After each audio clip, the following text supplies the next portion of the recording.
Hansı mahnını yaxşı oxusan, 10 gün sənə 30 qat. Ya vaxt gedir, evdə özün oxu. Neyinirsən, ona sən müşahidə edəcək, oxu. Aha. Gözlerimde Mən səni öldürərəm, sən müğənniymişsən ki. Ay görsüz bunu, səsine bak, ne gəzirsən sən? Niye gizlənmirsən? Ay çıraq başım yaman oxuymuş ha. Tamam elə.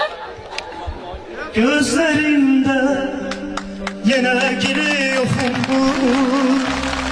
Ben ne dedim yüreğine tokundu.